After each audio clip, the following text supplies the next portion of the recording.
Today we are going to make some peanut butter Tangzhong bread. Now this is a milk bread that tends to be really, really soft and pillowy even for days left out on your counter. So it's one of the favorites for us to make during this pandemic season. Year, rather. It's been a long time.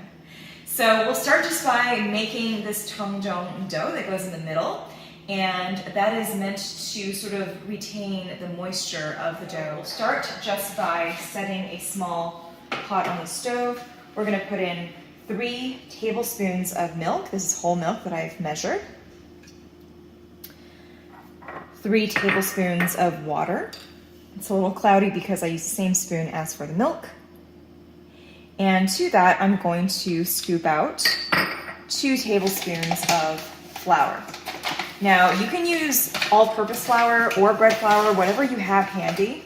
For me, I'm going to use bread flour, but I've actually had success with regular all-purpose flour as well. All right, and now we are going to turn the stove on, and we are going to get a spatula to start stirring, because this is going to come together really quickly, and you do not want the milk to burn on the bottom of your pan.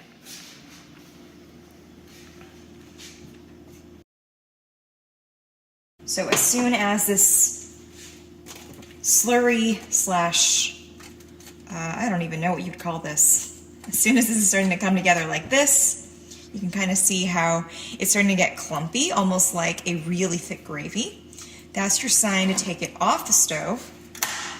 So I'm even gonna just move it slightly off so that it doesn't continue cooking with residual heat there. And I'm gonna start pouring in the 1/2 cup of milk just to cool it down. My 1/2 stick of butter. And then just crack an egg in here. So give this a stir just to make sure nothing sticks to the bottom. And there is still some heat in there, and that heat will be just enough to bring this butter down to sort of almost fully melt it, and that's what we want. And the coldness of the butter ensures that the dough itself stops cooking. All right, so if it's not homogeneous, that's okay. This is totally fine.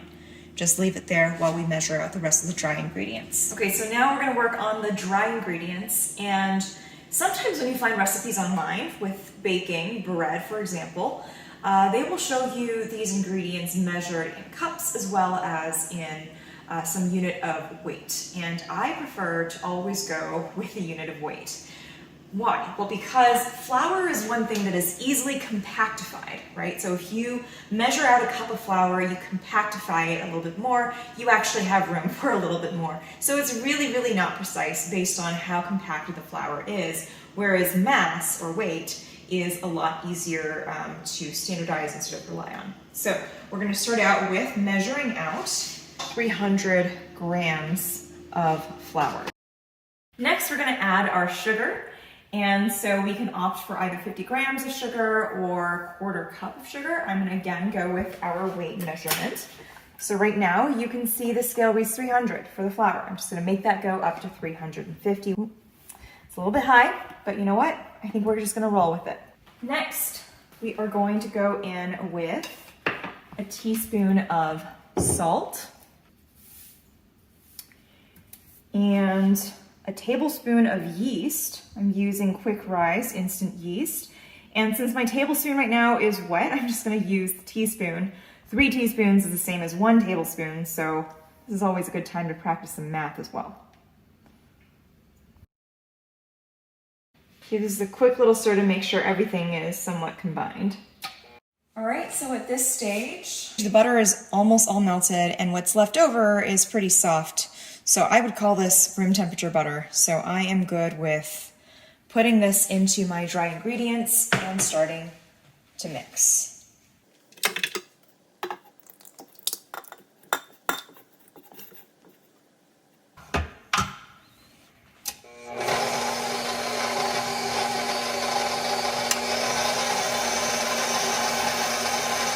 Okay, so now if you zoom in on the mixer, you can see that the flour has all pulled away from the edges and you have what looks like one cohesive dough. If you see some clumps of flour on the side that still looks dry and clinging on, just take a spatula and scrape, scrape, scrape. But we don't seem to have this problem, and so we are going to take this out. All right, so now in this bowl, I'm just gonna fold it together a little bit with my hands. And it is sticky, but it's not really sticking to my hand all that much. I'm just gonna make a couple of folding motions where I take the dough from one side and kind of fold it over. And this is just to develop the gluten.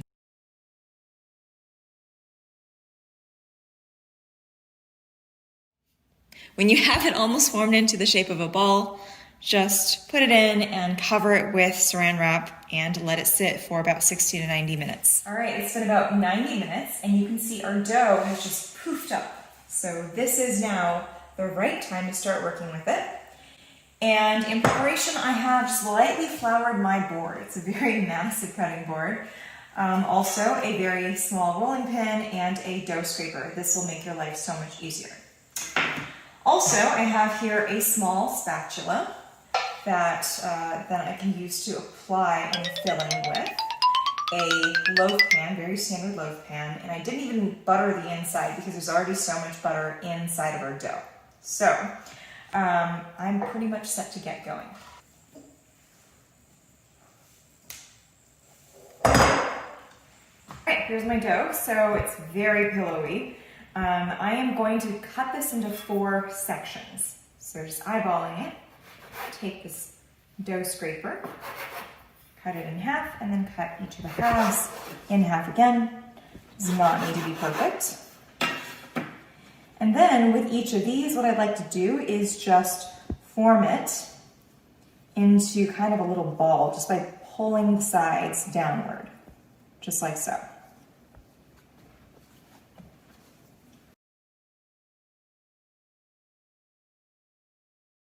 All right, so now everything is pretty round. So what I want to do is flatten it, each one of them at a time.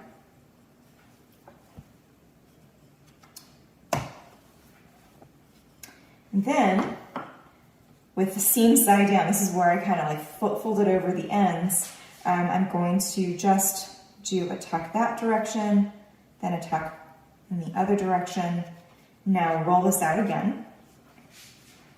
So the dough is pretty sticky, but it is not really sticking to the board, thankfully. So just roll this up as is, or if you want to be a little adventurous, go ahead and add in a filling. So you could try Nutella if you really wanted, but I'm gonna go with peanut butter today.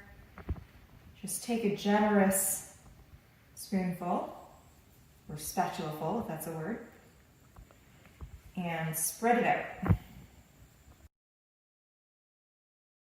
Just to show you what we do now. Okay, just in that brief moment, the dough's wanting to stick to the board, so let me just scooch it over. So what we'll do is just take one end and sort of roll it up, just like that. And then at the bottom, just pinch the seam really tight. And here's my loaf pan. I'm just going to nestle it right down like that. I'm going to do the same exact thing with the 3 other rolls that I have here as well. All right, so I've just done the same thing to all 4 of those rolls. And as you can see, this is now somewhat more deflated. So we're gonna let this sit for another about 30 minutes or so to let it rise again for that second rise. So I'm gonna cover it with saran wrap and just leave it at the room temperature and return in about 30, 40 minutes. All right, take a look at our loaf of bread.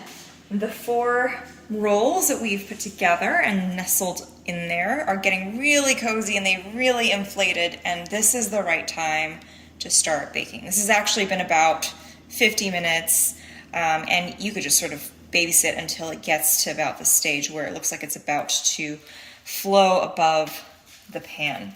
So what I'll do next is just do a little bit of egg wash on top to give it that shine that we all like.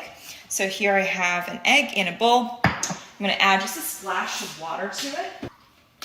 And by the way, at this stage, make sure your oven is preheated to 350 degrees.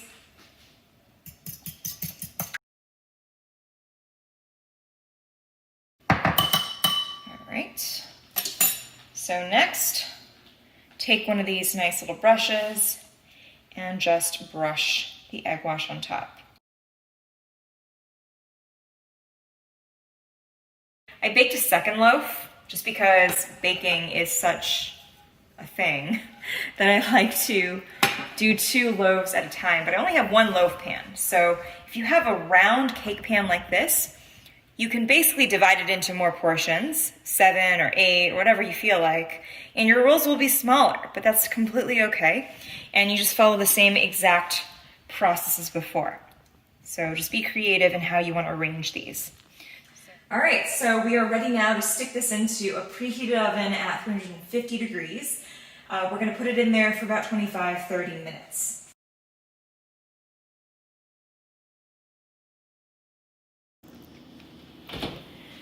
All right, we are ready to take the bread out. It has been 25 minutes.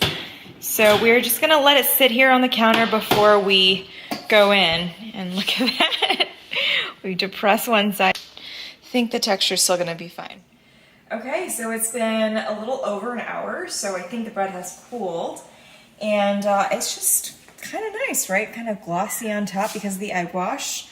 And we're gonna now pull it out just to show you what the inside looks like. Just to show you what this part looks like. I know it's a little bit cracked, but so if you pull it open, you can see the layers of peanut butter that we put in. And you can see just how soft this bread is, right? It's so pillowy. All right, we forgot to press the record button when I had my first taste test. You can see my mouth is half full. I'm gonna try to do this again in front of the camera. So, as we saw, the layers here are pretty clear. There's a nice little crust on top. It's not crusty in the sense that there's no crunch to it, but it definitely has this golden layer that makes it somewhat texturally different than the inside. So, just taking a little bit, it's got some peanut butter on it.